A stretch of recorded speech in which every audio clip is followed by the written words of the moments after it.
So ನೀವು ಈ 5 ತಪ್ಪುಗಳನ್ನ ಮಾಡಿದ್ರೆ ಖಂಡಿತವಾಗ್ಲೂ ನೀವು ಮನೆ ಕಟ್ಟಬೇಕಾದ್ರೆ ಒಂದಷ್ಟು ಅಮೌಂಟ್ ನ ಕಳ್ಕೊಳ್ತೀರಾ, ಅದಂತೂ 100%. ಸೊ ಸ್ನೇಹಿತರೆ, welcome back my YouTube channel.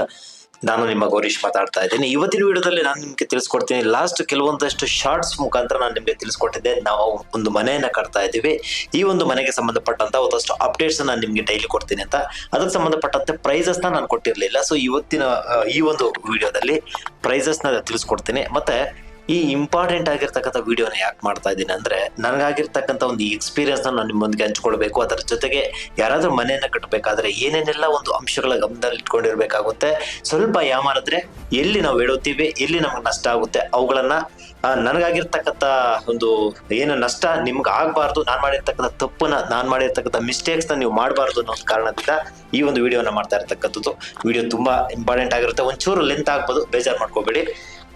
ವಿಡಿಯೋನ ಶುರು ಮಾಡೋಣ. ಮೊದಲನೇದಾಗಿ ಇಲ್ಲಿ ಯಾವುದೇ ಒಂದು ಮನೆ ಅಂತ ಬಂದಾಗ ಪ್ರತಿಯೊಬ್ಬ ವ್ಯಕ್ತಿ ಒಂದು ಕನಸು ಅಂತ ನಾವು ಕರೀಬಹುದು. ಸೊ ಆ ಒಂದು ಕನಸನ್ನ ನಾವು ಯಾವ ರೀತಿ ಆ ಒಂದು ಕನಸನ್ನ ಯಾವ ರೀತಿ ನಾವು ಎಕ್ಸ್ಪೋಸ್ ಮಾಡ್ತೀವಿ, ಅಥವಾ ಆ ಒಂದು ಕನಸಿಗೆ ಸಂಬಂಧಪಟ್ಟಂತೆ ಆ ಗುರಿಯನ್ನ ನಾವು ಯಾವ ರೀತಿ ತಲುಪ್ತೀವಿ ಅನ್ನೋದು ಬಹಳ ಇಂಪಾರ್ಟೆಂಟ್ ಆಗಿರ್ತಕ್ಕಂಥದ್ದು. ಒಂದು ಪ್ಲಾನಿಂಗ್ ಅನ್ನೋದು ಬೇಕಾಗುತ್ತೆ. ನೀವು ಏನೇ ಒಂದು ಕೆಲಸ ಮಾಡಿ, ಮನೆ ಕಟ್ಟೋದು ಒಂದೇ ಅಲ್ಲ, ಯಾವುದೇ ಒಂದು ಕೆಲಸ ಮಾಡಿ ಪ್ಲಾನಿಂಗ್, ಪರ್ಫೆಕ್ಟ್ ಪ್ಲಾನಿಂಗ್ ಇರಬೇಕಾಗುತ್ತೆ. ನಾವಿಲ್ಲಿ 100% ಪ್ಲಾನಿಂಗ್ ಸಂಬಂಧಪಟ್ಟಂತ 100% ಒಂದು ಕಾಂಟ್ರಿಬ್ಯೂಟ್ ಕೊಡೋಕ್ಕಾಗಲ್ಲ, ಅಥವಾ 100% ಅದು ರೀಚ್ ಆಗ್ಲಿಕ್ಕೆ ಆಗಲ್ಲ. ಅಟ್ಲೀಸ್ಟ್ 70 to 80% ಆದ್ರೂ ನಾವು ಕೊಟ್ಟಿರ್ತಕ್ಕಂಥ ಪ್ಲಾನಿಂಗ್ ನ ಅಲ್ಲಿ ಒಂದು ರಿಯಾಲಿಟಿಗೆ ಮತ್ತೆ ಪ್ಲಾನಿಂಗು ಒಂದು ಕಂಪ್ಯಾರಿಸನ್ ಅಂತ ಬಂದಾಗ ಮಿನಿಮಮ್ ಒಂದು 70% ಅಲ್ಲಿ ರೀಚ್ ಆಗ್ಬೇಕಾಗುತ್ತೆ. ಸೊ ಆ ಒಂದು ಕಾರಣದಿಂದ ಹೇಳ್ತಾ ಇರ್ತಕ್ಕಂಥದ್ದು. ಅದರ ಜೊತೆಗೆ ಪ್ಲಾನಿಂಗ್ ಆದ್ಮೇಲೆ ನೀವು ಈ ಫೈನಾನ್ಷಿಯಲ್ ಅನ್ನೋ ಒಂದು ವಿಚಾರಕ್ಕೆ ಬರೋದಾದ್ರೆ ಬಹಳ ಇಂಪಾರ್ಟೆಂಟ್ ಆಗಿರ್ತಕ್ಕಂಥದ್ದು. ಎಲ್ಲೆಲ್ಲಿ ಏನೇನೋ ಮಿಸ್ಟೇಕ್ಸ್ ನ ಮಾಡ್ತೀವಿ ಅನ್ನೋದನ್ನ ಇಲ್ಲಿ ಕೆಲವೊಂದಿಷ್ಟು ಪಾಯಿಂಟ್ಸ್ ನಾನು ನಿಮ್ಗೆ ತಿಳಿಸ್ಕೊಡುವಂತ ಪ್ರಯತ್ನವನ್ನ ಮಾಡ್ತೇನೆ. ಯಾವ ಸಮಯದಲ್ಲಿ ನಾವು ಎಚ್ಚರಿಕೆಯಿಂದ ಇರಬೇಕಾಗುತ್ತೆ, ಯಾಕಂದ್ರೆ ಮನೆ ಕಟ್ಟೋದು ಪದೇ ಪದೇ ಕಟ್ಲಿಕ್ಕೆ ಆಗಲ್ಲ, ತುಂಬಾ ಕಷ್ಟಪಟ್ಟು ಕಟ್ಬೇಕಾಗುತ್ತೆ. ಇವತ್ತಿನ ಪರಿಸ್ಥಿತಿಯಲ್ಲಿ ನಿಮ್ಗೆ ಗೊತ್ತಿರ್ಬೋದು, ಇವತ್ತು ಮನೆ ಕಟ್ಟಬೇಕಾದ್ರೆ ತೋಟನೋ ಹೊಲನೋ ಏನೋ ಒಂದು ಮಾರಿ ಅಥವಾ ಯಾವ್ದಾದ್ರು ದುಡ್ಡು ಬಂದ್ರೆ ಮನೆ ಕಟ್ಟುವಂತ ಒಂದು ಪರಿಸ್ಥಿತಿ ಇವತ್ತು ಎದುರಾಗಿರ್ತಕ್ಕಂಥದ್ದು ನಿಮ್ಗೆ ಗೊತ್ತಿರ್ಬೋದು. ಸೊ ಆ ಒಂದು ಕಾರಣದಿಂದ ಹೇಳ್ತಾ ಇರ್ತಕ್ಕಂಥದ್ದು, ಪದೇ ಪದೇ ಮನೆ ಕಟ್ಲಿಕ್ಕೆ ಆಗಲ್ಲ, ಬಹಳ ಎಚ್ಚರಿಕೆಯಿಂದ ಮನೆಯನ್ನ ಕಟ್ಟಬೇಕಾಗುತ್ತೆ. ಆ ಒಂದು ಸ್ಥಳದಲ್ಲೇ ನೀವು ಯಾವ ಸ್ಥಳದಲ್ಲಿ ಮನೆ ಕಟ್ತಾ ಇದ್ರೆ ಆ ಸ್ಥಳದಲ್ಲಿ ನೀವೇ ಖುದ್ದಾಗಿ ಪರಿಶೀಲನೆ ಮಾಡ್ಬೇಕಾಗುತ್ತೆ. ಎಲ್ಲವನ್ನು ಸಹ ನಾವು ಬೇರೆಯವ್ರ ಮೇಲೆ ಡಿಪೆಂಡ್ ಆಗೋದಕ್ಕೆ ಆಗೋದಿಲ್ಲ. ಅರ್ಥ ಆಯ್ತಾ? ಇನ್ನು ಸ್ನೇಹಿತರೆ, ಇಲ್ಲಿ ನಾವು ಬಳಕೆ ಮಾಡಿರ್ತಕ್ಕಂಥ, ನಾನು ಆಗ್ಲೇ ಹೇಳಿದ್ದೆ 2 years ಆಗಿತ್ತು ಆ ಒಂದು ಮನೆಗೆ, ಈ ಒಂದು ಮನೆಗೆ ಸಂಬಂಧಪಟ್ಟಂತೆ ಪಾಯವನ್ನ ಹಾಕಿ ಬಿಟ್ಟಿರ್ತಕ್ಕಂಥದ್ದು. 2 years ನಂತರ ನಾನು ಈ ಒಂದು ಮನೆಗೆ ಸಂಬಂಧಪಟ್ಟಂತೆ ಖರ್ಚನ್ನ ತಿಳಿಸ್ಕೊಡ್ತೇನೆ. ಫಸ್ಟ್ 2 ವರ್ಷದ ಹಿಂದೆ ಪಾಯಗೆ ಹಾಕಿರ್ತಕ್ಕಂಥ ನಾವು ಒಂದಷ್ಟು ಬಂಡವಾಳ ಅನ್ನೋದಾದ್ರೆ ಹತ್ತತ್ರ 2 ಲಕ್ಷ ರೂಪಾಯಿ, 1,87,000 ರೂಪಾಯಿ ನಮ್ಗೆ ಟೋಟಲ್ ಬಿದ್ದಿರ್ತಕ್ಕಂಥದ್ದು. ಇಲ್ಲಿ ಅಪ್ರಾಕ್ಸಿಮೇಟ್ ಒಂದು 2 ಲಕ್ಷ ರೂಪಾಯಿವರೆಗೂ ನಮ್ಗೆ ಒಂದು ಪಾಯ, ಬೇಸ್ಮೆಂಟ್ ಲೆವೆಲ್ ಅಂತ ಏನ್ ಕರಿತೀವಿ, ಅಲ್ಲಿಗೆ ಖರ್ಚಾಗಿರ್ತಕ್ಕಂಥದ್ದು. ಅಲ್ಲಿಂದ ಆಚೆಗೆ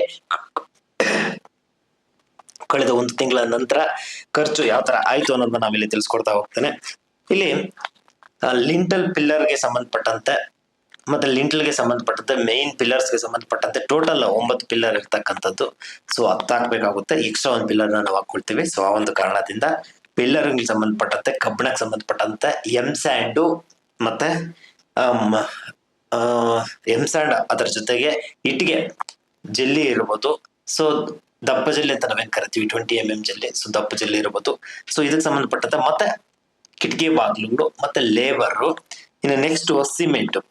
ಅದರ ಜೊತೆಗೆ ಎಕ್ಸ್ಟ್ರಾ ಖರ್ಚುಗಳು ಅನ್ನೋದು ಸಿಕ್ಕಾಪಟ್ಟೆ ಬರ್ತವೆ, ನಾವು ಎಕ್ಸ್ಪೆಕ್ಟೇ ಮಾಡಿಲ್ಲ. ನಾನು ಸುಮಾರು ಒಂದು 4-5 ಪ್ಲಾನಿಂಗ್ ನ ಹಾಕಿದ್ದೆ, ಅಲ್ಲಿಗೂ ಸಹ ಒಂದು 4-5 ಅಂಶಗಳು ಅಥವಾ 4-5 ಮೆಟೀರಿಯಲ್ ನಾನು ಮಿಸ್ ಮಾಡ್ಬಿಟ್ಟಿದ್ದೆ. ಸಣ್ಣ ಪುಟ್ಟದಾಗಿ ಇರ್ಬೋದು ಅದು, ಬಟ್ ಮಿಸ್ ಮಾಡಿದ್ದೆ. ಅಂದ್ರೆ ನಾನು ಎಕ್ಸ್ಟ್ರಾ ಚಾರ್ಜ್ ಅಂತ ನಾನು ಲಾಸ್ಟ್ ಅಲ್ಲಿ ಹಾಕೊಂಡಿದ್ದೆ, ಅದರಲ್ಲಿ ಇದನ್ನ ಕಂಪೇರ್ ಮಾಡ್ಕೊಂಡಿದ್ದೆ. ಸೊ ಆಲ್ಮೋಸ್ಟ್ ಅಲ್ಲಿ ನನಗೆ ಸ್ಟೇಜ್ 1, ಸ್ಟೇಜ್ 2, ಸ್ಟೇಜ್ 3 ಅಂತ ನಾನು ಮಾಡ್ಕೊಂಡಿದ್ದೆ. ಸ್ಟೇಜ್ 1 ಅಂದ್ರೆ ಮೋಲ್ಡ್ ಲೆವೆಲ್ ಅಂತ, ಸ್ಲ್ಯಾಬ್ ಲೆವೆಲ್ ಅಂತ ನಾವೇನ್ ಕರಿತೀವಿ, ಅಲ್ಲಿ ತನಕ ಒಂದು ಸ್ಟೇಜ್ 1 ಅಂತ ನಾನು ಪ್ಲಾನ್ ಮಾಡ್ಕೊಂಡಿದ್ದೆ. ಸ್ಟೇಜ್ 2 ಒಂದು ಮೋಲ್ಡ್ ಅಥವಾ ಸ್ಲ್ಯಾಬ್ ಹಾಕುವಂತದ್ದು ಸ್ಟೇಜ್ 2 ಅನ್ಕೊಂಡಿದ್ದೆ. ಅದಾದ ನಂತರ ಸ್ಟೇಜ್ 3 ಮೂರನೇ ಪ್ಲಾನಿಂಗ್ ಅಂತ ಇಟ್ಟಿರ್ತಕ್ಕಂಥದ್ದು. ಸ್ಟೇಜ್ 1 ಅಲ್ಲಿ ನಾನು ಹಾಕೊಂಡಿರ್ತಕ್ಕಂಥ ಒಂದು ಪ್ಲಾನಿಂಗ್ ಸಂಬಂಧಪಟ್ಟಂತೆ 2,10,000 ರೂಪಾಯಿ ಒಂದು ಅಮೌಂಟ್ ಆಗುವಂತ ಚಾನ್ಸಸ್ ಇರುತ್ತೆ ಅಂತ ನಾನು ಅಂದ್ಕೊಂಡಿದ್ದೆ. ಬಟ್ ಅಲ್ಲಿ ನಾನ್ ಮಾಡಿರ್ತಕ್ಕಂಥ ಮಿಸ್ಟೇಕ್ಸ್ ಏನಪ್ಪಾ ಅಂದ್ರೆ, ಸೊ ವಾಟರ್ ಟ್ಯಾಂಕ್ ಗೆ ಸಂಬಂಧಪಟ್ಟಂತೆ ಆ ಒಂದು ಅಮೌಂಟ್ ನ ಅಲ್ಲಿ ಮಿಸ್ ಮಾಡಿದ್ದೆ, ಅದೊಂದು ಆಡ್ ಆಗಿರ್ಲಿಲ್ಲ.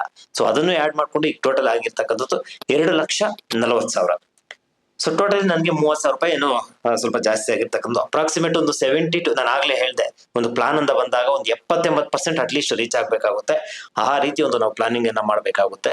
ಸೊ ವಾಟರ್ ಟ್ಯಾಂಕ್ ಹಾಕಿರ್ಲಿಲ್ಲ, ಅದೊಂದು ಮಿಸ್ಟೇಕ್ ಆಗಿರ್ತಕ್ಕಂಥದ್ದು. ಸೊ ಸಾಮಾನ್ಯವಾಗಿ ನೀವು ಪಿಲ್ಲರ್ ಏನಾದ್ರು ಹಾಕಿ ಮನೆಯನ್ನ ಕಟ್ತಾ ಇದ್ರೆ ಬಹಳ ಇಂಪಾರ್ಟೆಂಟ್ ಆಗಿರ್ತಕ್ಕಂಥದ್ದು, ಕಾಲಮ್ ಟು ಕಾಲಮ್ ನ ನೀವು ಅಳತೆ ಮಾಡ್ಕೊಳ್ಬೇಕಾಗುತ್ತೆ, ಪದೇ ಪದೇ ಅಳತೆ ಮಾಡ್ತಾ ಇರಬೇಕಾಗುತ್ತೆ. ಒಂದು ಚೂರ್ ವೇರಿಯೇಷನ್ ಆದ್ರೂ, ಒಂದು ಚೂರ್ ಪಿಲ್ಲರ್ ವೇರಿಯೇಷನ್ ಆದ್ರೂ, ನಮ್ದು ಒಂದು ಅರ್ಧ ಅಡಿ ಪಿಲ್ಲರ್ ವೇರಿಯೇಷನ್ ಆಗಿರೋದ್ರಿಂದ, ಅಂದ್ರೆ ಬಾಟಮ್ ಮೇಲೆ ಬೇಕಾದ್ರೆ ಎಲ್ಲರೂ ಸಹ ಲೆವೆಲ್ ಮಾಡ್ತಾರೆ, ಅದು ಇಂಪಾರ್ಟೆಂಟ್ ಅಲ್ಲ.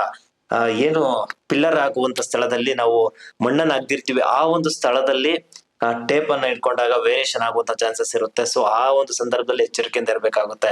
ನೀವು ಬೇಸ್ಮೆಂಟ್ ಸರಿಯಾಗಿ ಕಟ್ಟಿಲ್ಲ ಅಂದ್ರೆ ಬಿಲ್ಡಿಂಗ್ ನ ಹೇಗ್ ಕಟ್ಲಿಕ್ಕೆ ಆಗುತ್ತೆ? ತುಂಬಾ ಅನುಭವ ಇರ್ತಕ್ಕಂಥವ್ರನ್ನ, ಆದಷ್ಟು ಎಕ್ಸ್ಪೀರಿಯನ್ಸ್ ಇರ್ತಕ್ಕಂಥ ಒಂದು ಕಾರ್ಯಮೇಸ್ತ್ರಿಯನ್ನ ಕರ್ಕೊಂಡು ಈ ಒಂದು ಪಿಲ್ಲರ್ ಗಳನ್ನ ನಿರ್ಮಾಣ ಮಾಡ್ಕೊಳ್ಬೇಕಾಗುತ್ತೆ. ಸೊ ವಿತೌಟ್ ಎಕ್ಸ್ಪೀರಿಯನ್ಸ್ ಅಥವಾ ಎಕ್ಸ್ಪೀರಿಯನ್ಸ್ ಕಡಿಮೆ ಇರ್ತಕ್ಕಂಥವ್ರನ್ನ ಕರ್ಕೊಂಡ್ಬಂದು ನನಗೆ ಒಂದಷ್ಟು ನಷ್ಟನೂ ಸಹ ಈ ಒಂದು ಮನೆ ಒಂದು ನಿರ್ಮಾಣದಲ್ಲಿ ಆಗಿರ್ತಕ್ಕಂಥದ್ದು. ಸೊ ಆ ಒಂದು ಕಾರಣದಿಂದ 2 years ಅದನ್ನ ಸ್ಟಾಪ್ ಮಾಡ್ಬೇಕಾದಂತ ಪರಿಸ್ಥಿತಿ ಬಂತು. ಮತ್ತೆ ಇನ್ನೊಂದು, ಒಂದು ಚೂರು ಕಾಲಮು ಸಹ ವೇರಿಯೇಷನ್ ಆಗ್ಬಾರ್ದು. ಏನಾದ್ರೂ ಒಂಚೂರು ಒಂದಷ್ಟು ವೇರಿಯೇಷನ್ ಆದ್ರೂ ಓಕೆ, ಬಟ್ 1 ಇಂಚು 2 ಇಂಚು ಆ ರೀತಿ ವೇರಿಯೇಷನ್ ಆಗುವಂತದ್ದು ಪರಿಸ್ಥಿತಿ ಎದುರಾಗೋದು ಬೇಡ, ದಯವಿಟ್ಟು ನಾನು ಹೇಳ್ತಾ ಇರ್ತಕ್ಕಂಥದ್ದು. ಸೊ ಎಕ್ಸ್ಪೀರಿಯನ್ಸ್ ಇರ್ತಕ್ಕಂಥವ್ರು ಯಾವುದೇ ರೀತಿ ಆ ರೀತಿ ಮಿಸ್ಟೇಕ್ಸ್ ನ ಮಾಡೋದಲ್ಲ. ಇನ್ಎಕ್ಸ್ಪೀರಿಯನ್ಸ್ ಇರ್ತಕ್ಕಂಥವ್ರು ಆ ರೀತಿ ಮಾಡ್ತಕ್ಕಂಥ ಚಾನ್ಸಸ್ ಇರ್ತಕ್ಕಂಥದ್ದು. ಬನ್ನಿ ವಿಡಿಯೋನ ಹೇಳ್ಕೊಂಡು ಹೋಗೋದು ಬೇಡ. ಸೊ ಮಿಸ್ಟೇಕ್ಸ್ ನಾನು ನಿಮ್ಗೆ ಆಗ್ಲೇ ಹೇಳಿದೆ, ಪಿಲ್ಲರ್ ಟು ಪಿಲ್ಲರ್ ಯಾವಾಗ ನಾವು ಬೇಸ್ಮೆಂಟ್ ಸ್ಟ್ರಕ್ಚರ್ ಪರ್ಫೆಕ್ಟ್ ಆಗಿ ಬರುತ್ತೋ, ಸೊ ಅದಕ್ಕೆ ಸಂಬಂಧಪಟ್ಟಂತೆ ಮನೆನೂ ಸಹ ಅದೇ ರೀತಿ ಒಂದು ಚೆನ್ನಾಗಿ ಮೂಡ್ ಬರುತ್ತೆ. ಯಾಕಂದ್ರೆ ಪಿಲ್ಲರ್ ಅಥವಾ ಬೇಸ್ಮೆಂಟ್ ಸರಿಯಾಗಿಲ್ಲ ಅಂದ್ರೆ ಆ ಒಂದು ಮನೆ ಪರ್ಫೆಕ್ಟ್ ಆಗಿ ಬರುವಂತದ್ದು ತೀರಾ ಕಡಿಮೆ ಇರ್ತಕ್ಕಂಥದ್ದು. ಈಗ ನಾನು ಹೇಳಿರ್ತಕ್ಕಂಥ ಅಷ್ಟು ಸಹ ಒಂದು ಮೆಟೀರಿಯಲ್ಸ್ ನಾನು ಯೂಸ್ ಮಾಡ್ಕೊಂಡಿರ್ತಕ್ಕಂಥದ್ದು. ಇಲ್ಲಿ 2,40,000 ಅಪ್ರಾಕ್ಸಿಮೇಟ್ ಆಗಿರ್ತಕ್ಕಂಥದ್ದು. ಇಲ್ಲಿ ಬ್ರಿಕ್ಸ್ ಅಂತ ಬರೋದಾದ್ರೆ ಸಿಮೆಂಟ್ ಬ್ರಿಕ್ಸ್ ಇಲ್ಲಿ ಟೋಟಲಿ 1000 ಇಟ್ಗೆ ನಮ್ಗೆ ಬಿದ್ದಿರ್ತಕ್ಕಂಥದ್ದು. ಇಲ್ಲಿ 40,000 ನಮ್ಗೆ ಇಟ್ಕೆಗೆ ಆಗಿರ್ತಕ್ಕಂಥದ್ದು. ಐರನ್ ಸಂಬಂಧಪಟ್ಟಂತೆ ಒಂದು 30,000 ಖರ್ಚಾಗಿರ್ತಕ್ಕಂಥದ್ದು. ಅದರ ಜೊತೆಗೆ ಸಿಮೆಂಟ್ ಗೆ ಸಂಬಂಧಪಟ್ಟಂತೆ ಒಂದು 55ರಿಂದ 60 ಮೂಟೆ ಸಿಮೆಂಟ್ ಇಲ್ಲಿ ತಗೊಂಡಿರ್ತಕ್ಕಂಥದ್ದು. 360 ಸಮಥಿಂಗ್ ಬಿದ್ದಿರ್ತಕ್ಕಂಥದ್ದು. ಅಲ್ಟ್ರಾಟೆಕ್ ಒಂದು ಸಿಮೆಂಟ್ ಅನ್ನ ನಾವು ಬಳಕೆ ಮಾಡಿರ್ತಕ್ಕಂಥದ್ದು. ಸೊ ಅದರ ಜೊತೆಗೆ ಒಂದಷ್ಟು ಕಬ್ಬಣ, ಎಕ್ಸ್ಟ್ರಾ ಖರ್ಚುಗಳು ಸಿಕ್ಕಾಪಟ್ಟೆ ಬಂದ್ಬಿಡುತ್ತೆ ಮನೆ ಕಟ್ಟಬೇಕಾದ್ರೆ. ಎಕ್ಸ್ಟ್ರಾ ಖರ್ಚುಗಳು ಸೊ ಬಂದ್ಬಿಡುತ್ತೆ, ಯಾವ್ದನ್ನು ಸಹ ಬಿಡೋದಕ್ ಆಗಲ್ಲ. ಸೊ ಅಂದ್ಕೊಳ್ತೀವಿ ನಾವು, ಬಿಡೋದಕ್ ಆಗಲ್ಲ. ಅದರ ಜೊತೆಗೆ ಕೂಲಿ ನಾವೇನ್ ಕರಿತೀವಿ ಮೇಸ್ತ್ರಿ ಮತ್ತೆ ಹೆಲ್ಪರ್ಗೆ ಸಂಬಂಧಪಟ್ಟಂತೆ, ಕೂಲಿಯಲ್ಲಿ ಒಂದು ಸಣ್ಣ ಒಂದು ಬೆನಿಫಿಟ್ ನಮ್ಗೆ ಏನಪ್ಪಾ ಅಂದ್ರೆ, ನಾವು ಸಹ ಸ್ವಲ್ಪ ಸಹಾಯ ಮಾಡಿದ್ರಿಂದ ಒಂದಷ್ಟು ಕೂಲಿ ಸಹ ನಮ್ಗೆ ಉಳಿತಾಯ ಆಗಿರ್ತಕ್ಕಂಥ ಪರ್ಸನಲಿ. ಸೊ ಒಂದು 50,000 ಒಂದು ಕೂಲಿಯನ್ನು ಸಹ ಆಗಿರ್ತಕ್ಕಂಥದ್ದು. ಒಂದು ಸ್ಲ್ಯಾಬ್ ಲೆವೆಲ್ ಅಂದ್ರೆ ಮೋಲ್ಡ್ ಅಂತ ನಾವೇನ್ ಕರಿತೀವಿ ಅಲ್ಲಿಗೆ ಬಂದು ಸ್ಟಾಪ್ ಆಗಿರ್ತಕ್ಕಂಥದ್ದು. ಈಗ ಕೆಲವೊಂದಿಷ್ಟು ಒಂದು 15 ದಿನ ಅಥವಾ ಒಂದು 20 ದಿನ ಒಂದು ವಾಟರ್ ಕ್ಯೂರಿಂಗ್ ಆಗ್ಬೇಕಾಗುತ್ತೆ. ಅದಾದ ನಂತರ ಮತ್ತೆ ಸ್ಲ್ಯಾಬ್ ಹಾಕುವಂತ ಒಂದು ಕೆಲಸ ಆರಂಭ ಆಗುತ್ತೆ. ಸೊ ಇಲ್ಲಿವರೆಗೂ ಆಗಿರ್ತಕ್ಕಂಥದ್ದು 2,40,000. ಇಲ್ಲಿ ವಾಟರ್ ಟ್ಯಾಂಕ್ ನಾವು ಸಿಮೆಂಟ್ ಒಂದು ವಾಟರ್ ಟ್ಯಾಂಕ್ ಅನ್ನ ಬಿಟ್ಟಿರ್ತಕ್ಕಂಥದ್ದು. ಇಲ್ಲಿ ಅಪ್ರಾಕ್ಸಿಮೇಟ್ 15ರಿಂದ 20,000 ಸಿಗುತ್ತೆ. ಒಂದು ಖರ್ಚಿಗೆ ಸಂಬಂಧಪಟ್ಟಂತೆ ಟೋಟಲ್ ನಾನು ಹೇಳಿರ್ತಕ್ಕಂಥದ್ದು. ನಮ್ಗೆ ಎಷ್ಟು ಬೇಕೋ ಅಷ್ಟರ ಮಟ್ಟಿಗೆ ನಾವು ಆ ಒಂದು ವಾಟರ್ ರಿಂಗ್ ಅನ್ನ ನಾವು ಬಿಟ್ಕೊಳ್ಬಹುದು. ಇನ್ನು ಅದಾದ ನಂತರ ಸಿಮೆಂಟ್ ಇಲ್ಲಿ 55ರಿಂದ 60 ಮೂಟೆನ ನಾವು ಬಳಕೆ ಮಾಡ್ಕೊಂಡಿದೀವಿ. ಸ್ಯಾಂಡ್ ಹತ್ತತ್ರ ಒಂದು 25 ಟನ್ ಅಷ್ಟು ಸ್ಯಾಂಡ್ ಅನ್ನ ನಾವು ಬಳಕೆ ಮಾಡ್ಕೊಂಡಿರ್ತಕ್ಕಂಥದ್ದು. ಅದರ ಜೊತೆಗೆ ನೀವು ಅಬ್ಸರ್ವ್ ಮಾಡಬಹುದು, ನಾವು ವೆಂಟಿಲೇಟರ್ ಕಿಟಕಿ ಅಂತ ನಾವೇನ್ ಕರಿತೀವಿ ಅದನ್ನ ನಾವು ಐರನ್ ಶಾಪ್ ಅಲ್ಲಿ ಮಾಡಿಸಿರ್ತಕ್ಕಂಥದ್ದಲ್ಲ, ಜಸ್ಟ್ ಒಂದು ಐರನ್ ರ್ಯಾಡ್ಸ್ ನ ಇಟ್ಟಿರ್ತಕ್ಕಂಥದ್ದು. ಸೊ ಪ್ಲಾಸ್ಟರಿಂಗ್ ಎಲ್ಲ ಕವರ್ ಆದ್ಮೇಲೆ ಅದಕ್ಕೆ ಒಂದು ಬೀಡಿಂಗ್ ಲೆವೆಲ್ ನ ನಾವು ಬೀಡಿಂಗ್ ಸ್ಟ್ರಕ್ಚರ್ ನಾವು ಅಡ್ಜಸ್ಟ್ ಮಾಡ್ಬೇಕಾಗುತ್ತೆ. ಯಾಕಂದ್ರೆ ಅಮೌಂಟ್ ಸೇವ್ ಆಗುವಂತ ಒಂದು ಉದ್ದೇಶದಿಂದ ಆ ರೀತಿ ಮಾಡಿರ್ತಕ್ಕಂಥದ್ದು. ಯಾಕಂದ್ರೆ ಮನೆ ಅಂತ ಬಂದಾಗ ನೀವು ಎಷ್ಟಾದ್ರೂ ಬಂಡವಾಳ ಹಾಕಿ ಮನೆ ನನಗೆ ಬೇಡ ಸಾಕು ಅನ್ನೋದು ಒಂದು ಮಾತೇ ಇರೋದಿಲ್ಲ. ಯಾಕಂದ್ರೆ ಅಷ್ಟು ಬಂಡವಾಳವನ್ನ ಅದು ತಗೊಳ್ತಾನೆ ಇರುತ್ತೆ, ನಾವು ಎಷ್ಟು ಹಾಕ್ತಿವಿ ಅಷ್ಟು ತಗೊಳ್ತಾನೆ ಇರುತ್ತೆ. ಆದಷ್ಟು ತೀರಾ ಕಡಿಮೆನೂ ಬೇಡ, ತೀರಾ ಹೈ ಲೆವೆಲ್ ಅಲ್ಲಿ ಕಟ್ಟೋದಕ್ಕೂ ಆಗಲ್ಲ. ಯಾಕಂದ್ರೆ ಇವತ್ತಿನ ಪರಿಸ್ಥಿತಿ ನಿಮ್ಗೆ ಗೊತ್ತಿರ್ತಕ್ಕಂಥದ್ದು, ಒಂದೊಂದು ರೂಪಾಯಿ ಸಹ ಬಹಳ ಕಷ್ಟಪಟ್ಟು ಶ್ರಮಪಟ್ಟು ದುಡಿಯುವಂತ ಒಂದು ಪರಿಸ್ಥಿತಿ ಎದುರಾಗಿರ್ತಕ್ಕಂಥದ್ದು. ಖರ್ಚು ಮಾಡೋದು ತುಂಬಾ ಸುಲಭನೇ. ಸೊ ಆ ಒಂದು ಕಾರಣದಿಂದ ಹೇಳ್ತಾ ಇರ್ತಕ್ಕಂಥದ್ದು. ಬಟ್ ಮೆಟೀರಿಯಲ್ ಯಾವುದೇ ರೀತಿ ಒಂದು ಕಾಂಪ್ರಮೈಸ್ ಆಗೋದಿಲ್ಲ. ತುಂಬಾ ಕ್ವಾಲಿಟಿ ಇರ್ತಕ್ಕಂಥ ಮೆಟೀರಿಯಲ್ ನ ಹಾಕ್ಬೇಕಾಗುತ್ತೆ. ಪದೇ ಪದೇ ಮನೆ ಕಟ್ಟೋದಕ್ಕೆ ಆಗೋದಿಲ್ಲ. ಸೊ ಎಲ್ಲಿ ಸಾಧ್ಯವಾಗುತ್ತೋ ಅಮೌಂಟ್ ಉಳಿಕೆ ಮಾಡೋದಕ್ಕೆ ಅಲ್ಲಿ ಮಾತ್ರ ಉಳಿಕೆ ಮಾಡ್ಬೇಕಾಗುತ್ತೆ. ಎಲ್ಲಾ ಸಂದರ್ಭದಲ್ಲೂ ಸಾಧ್ಯ ಆಗೋದಿಲ್ಲ, ಇದು ನೆನಪಲ್ಲಿರ್ಲಿ ಸ್ನೇಹಿತರೆ. ನಿಮ್ಗೆ ಈಗ ಗೊತ್ತಿರ್ಬೋದು 2,40,000 ಏನು ಅಪ್ರಾಕ್ಸಿಮೇಟ್ ಅಥವಾ ಈಗ ಒಂದು ಅಮೌಂಟ್ ಇಲ್ಲಿ ಆಗಿರತಕ್ಕಂಥದ್ದು. ಅದರ ಜೊತೆಗೆ ಪ್ಲಸ್ 2 ಲಕ್ಷ ರೂಪಾಯಿ ಒಂದು ಪಾಯ ಅಂತ ನಾವೇನ್ ಕರಿತೀವಿ, ಪಿಲ್ಲರ್ ಬೇಸ್ಮೆಂಟ್ ಲೆವೆಲ್ ಇಂದ ಇಟ್ಟಿರ್ತಕ್ಕಂಥದ್ದು. 2 years ಬ್ಯಾಕ್ ಅದನ್ನ ಹಾಕಿರ್ತಕ್ಕಂಥದ್ದು. ಒಟ್ಟಾರೆ ನಮ್ಗಿಲ್ಲಿ 4,40 ಅಂದ್ರೆ 4.5 ಲಕ್ಷದಷ್ಟು ಅಮೌಂಟ್ ಈಗ ಟೋಟಲಿ ಬಂದು ನಿಂತಿರ್ತಕ್ಕಂಥದ್ದು. ಬಟ್ ಇವತ್ತಿನ ಒಂದು ಪರಿಸ್ಥಿತಿ ನಾವು ಲೆಕ್ಕ ಹಾಕೊಂಡೋದಾದ್ರೆ ಆ ಒಂದು 23-33 ಅಡಿ ಉದ್ದ ಮತ್ತೆ ಅಗಲಕ್ಕೆ ಸಂಬಂಧಪಟ್ಟಂತೆ ಮಿನಿಮಮ್ 3 ಲಕ್ಷ ರೂಪಾಯಿ ಇವತ್ತು ಪಾಯವನ್ನ ಹಾಕ್ಲಿಕ್ಕೆ ಬೇಕಾಗುತ್ತೆ. ಅಷ್ಟು ಖರ್ಚಾಗುವಂತ ಚಾನ್ಸಸ್ ಇರ್ತಕ್ಕಂಥದ್ದು. ನಾನು ಆಗ್ಲೇ ಹೇಳ್ದೆ, ಮಿಸ್ಟೇಕ್ಸ್ ಪದೇ ಪದೇ ಮಿಸ್ಟೇಕ್ಸ್ ನ ನೀವು ಮಾಡ್ಲಿಕ್ಕೆ ಹೋಗ್ಬೇಡಿ.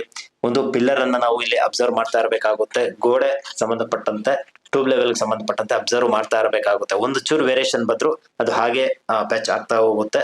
ಸೊ ಅಲ್ಲಿ ನಾವು ಅಬ್ಸರ್ವೇಷನ್ ಇಡ್ಬೇಕಾಗುತ್ತೆ. ಇದು ವಿಂಡೋಸ್ ಇಡ್ಬೇಕಾದ್ರೂ ಅಷ್ಟೇ, ಯಾವ ಯಾವ ದಿಕ್ಕಿನಲ್ಲಿ ಎಷ್ಟರ ಮಟ್ಟಿಗೆ ಇಡಬೇಕಾಗುತ್ತೆ, ಎಷ್ಟು ಉದ್ದ ಅಗಲ ನಾವು ತಗೊಳ್ಬೇಕಾಗುತ್ತೆ, ಯಾವ ಭಾಗದಲ್ಲಿ ಇಡಬೇಕು, ಇವೆಲ್ಲವನ್ನ ನಾವು ಗಮನದಲ್ಲಿ ಇಟ್ಕೊಂಡಿರ್ಬೇಕಾಗುತ್ತೆ. ಎಷ್ಟೇ ಎಚ್ಚರಿಕೆಯಿಂದ ಇದ್ರು ಮನೆ ಕಟ್ಟಬೇಕಾದ್ರೆ ಸಣ್ಣ ಪುಟ್ಟ ಮಿಸ್ಟೇಕ್ಸ್ ಆಗುವಂತ ಚಾನ್ಸಸ್ ಇರ್ತಕ್ಕಂಥದ್ದು, ಏನು ಮಾಡ್ಲಿಕ್ಕೆ ಆಗಲ್ಲ. ಸೊ ಎಲ್ಲರೂ ಸಹ 100% ಎಕ್ಸ್ಪರ್ಟ್ ಆಗ್ಲಿಕ್ಕೆ ಆಗಲ್ಲ, ಸಣ್ಣ ಪುಟ್ಟದಾಗಿ ತಪ್ಪುಗಳು ಹಾಗೆ ಆಗ್ತವೆ. ಸೊ ಸ್ನೇಹಿತರೆ, ಎಂಸ್ಯಾಂಡ್ ನಾನು ನಿಮ್ಗೆ ಹೇಳಿದೆ 25 ಟನ್ ಅಷ್ಟು ಒಂದು ಎಂಸ್ಯಾಂಡ್ ಬಿದ್ದಿರ್ತಕ್ಕಂಥದ್ದು, ಕಂಪ್ಲೀಟ್ ಒಂದು ಗೋಡೆಗಳನ್ನ ಕಟ್ಟಲಿಕ್ಕೆ ಆಗಿರ್ತಕ್ಕಂಥದ್ದು. ಅದರ ಜೊತೆಗೆ ಏನು 5 ಟನ್ ಅಷ್ಟು